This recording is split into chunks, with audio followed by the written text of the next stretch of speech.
Hello student, welcome to our channel. So now we will discuss about the question number 5th of exercise 7.1. तो question number 5th में दिया है इन a classroom 4 friends are seated at the points A, B, C, D as shown in the given figure. जो आपके पास figure है इसमें 4 friends seated है, एक तो A पे बैठा हुआ है, एक B पे और एक C पे और एक D पे. एंड चंपा एंड चमेली वॉक इनटू द क्लास, वो क्लास में एंटर करती हैं. And after observing a for few minute, और थोड़ी देर बाद ऑब्जर्व करने के बाद चंपा चमेली, चंपा पूछती है चमेली से, don't you think ABCD is a square. तो जो ABCD है वो स्क्वायर है क्या? तो चमेली कहती है, डिसएग्री करती है. Using distance formula find which of them is correct. आपको डिस्टेंस फॉर्मूला की हेल्प से बताना है कि कौन सही है, मतलब ये स्क्वायर है या नहीं है. ओके तो सबसे पहले हमें कोऑर्डिनेट पता होना चाहिए A और B और C D के कोऑर्डिनेट क्या है, तभी तो हम डिस्टेंस फॉर्मूला का यूज़ करेंगे. क्योंकि विदाउट कोऑर्डिनेट आप x2 x1 की वैल्यू कैसे फाइंड कर सकते हो? नहीं कर सकते ना. तो सबसे पहले हमें कोऑर्डिनेट फाइंड करना है, देन डिस्टेंस फॉर्मूला से हमें फाइंड करना है कि ये स्क्वायर है या नहीं है. तो सबसे पहले हम कोऑर्डिनेट फाइंड करते हैं. तो जो A है वो इस प्लेस पे है, तो जो आपकी कॉलम है वो x एक्सिस ये है और ये ऊपर क्या है, y एक्सिस है. ओके तो सबसे पहले हम कोऑर्डिनेट में x एक्सिस लिखते हैं, उसके बाद y एक्सिस लिखते हैं. तो जो A पॉइंट है वो क्या है, x की वैल्यू कितनी है 3 है और जो y की वैल्यू है वो 4 है. तो हम कह सकते हैं कि जो गिवन फिगर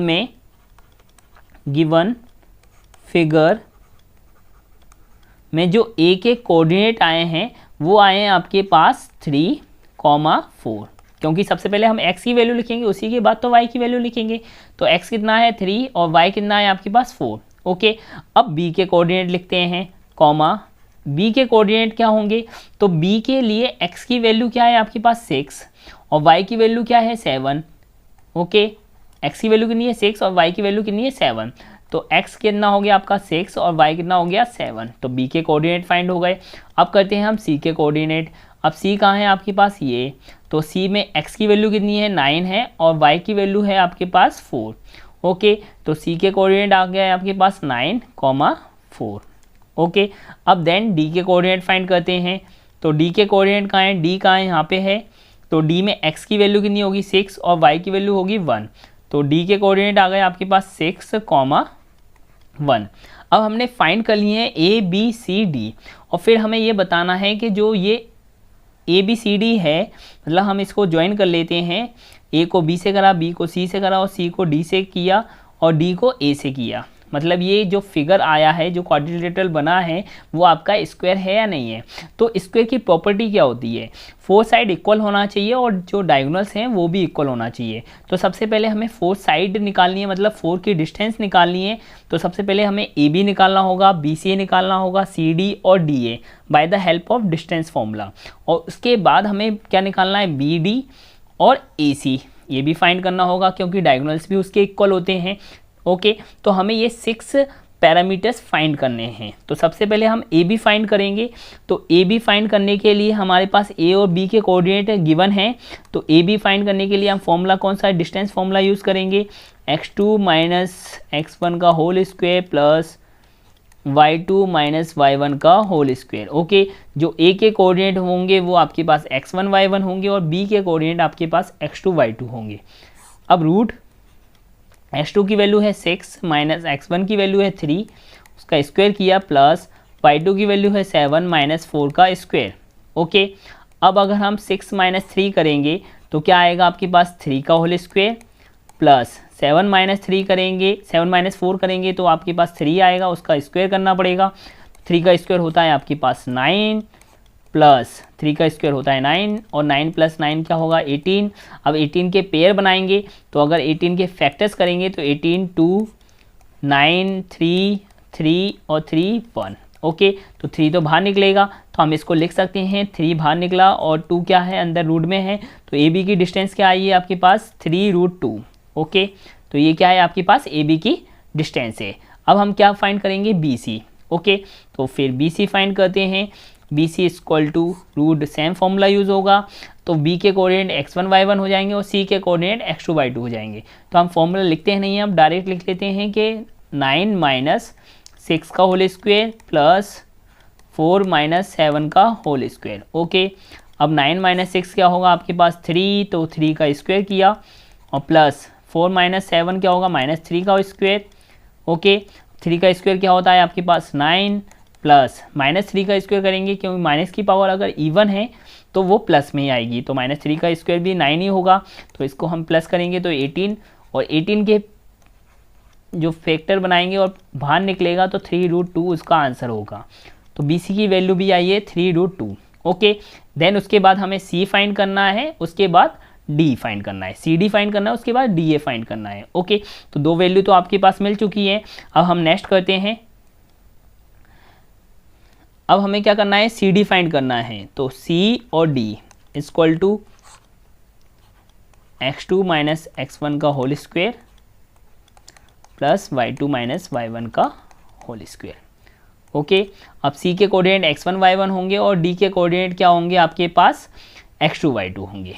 ओके, तो C के कोऑर्डिनेट क्या थे यहाँ से, C के हम लिख लेते हैं यहाँ पे कि 9, 4, और D के कोऑर्डिनेट थे आपके पास 6, 1। ओके, तो x2 क्या है आपके पास 6 माइनस 9 का होल स्क्वायर प्लस 1 माइनस 4 का होल स्क्वायर। ओके, अब 6 माइनस 9 क्या होगा -3, देन -3 का होल स्क्वायर प्लस 1 माइनस 4 होगा -3 का होल स्क्वायर। अब -3 का स्क्वायर तो होता है 9 प्लस -3 का स्क्वायर 9, देन ये क्या आएगा √18, तो CD भी क्या आ गया आपका √18 को हमने बाहर निकालना सीखा है पेयर करके, तो ये भी क्या आएगा आपके पास 3√2। ओके, तो CD की वैल्यू भी क्या है 3√2, मतलब AB की वैल्यू भी 3√2 थी, BC की भी और CD की भी। अब हम फाइंड करेंगे DA की वैल्यू। ओके, तो DA की वैल्यू भी x2 माइनस x1 से स्क्वायर से निकली थी कि मतलब डिस्टेंस फॉर्मूला से ही निकलेगी आपकी। तो DA कैसे फाइंड करेंगे, अब DA को फाइंड करने के लिए फिर से डिस्टेंस फॉर्मूला का यूज़ करना पड़ेगा, तो x2 माइनस x1 का square plus y2 minus y1 का स्क्वायर। ओके, तो D के कोऑर्डिनेट होंगे वो x1 y1 होंगे और A के कोऑर्डिनेट होंगे वो x2 y2 होंगे। ओके, अब हम यहाँ पे कोऑर्डिनेट लिख लेते हैं।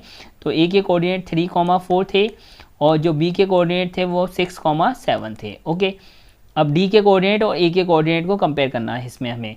तो D x1 y1 और A x2 y2, तो 3 माइनस 6 का होल स्क्वायर प्लस 4 माइनस 1 का होल स्क्वायर। ओके, तो 3 माइनस 6 -3 का स्क्वायर प्लस 4 माइनस 1 3 का स्क्वायर।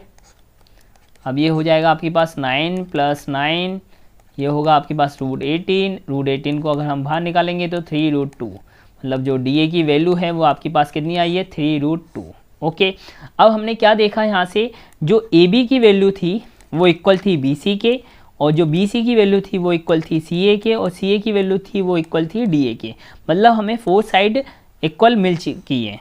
ठीक है, लेकिन 4 साइड इक्वल करके हम छोड़ेंगे नहीं, क्योंकि उन्होंने कहा है कि स्क्वायर है या नहीं है। तो 4 साइड इक्वल तो रोम्बस की भी होती हैं, तो रोम्बस और स्क्वायर में हमें क्या डिफरेंस चेक करना है कि जो डायगोनल हैं वो स्क्वायर में इक्वल होते हैं, तो यहाँ पे हमें डायगोनल्स और फाइंड करना है। अगर हम इतना ही छोड़ेंगे तो ये रोम्बस भी हो सकता है वो कि रॉन्ग होगा।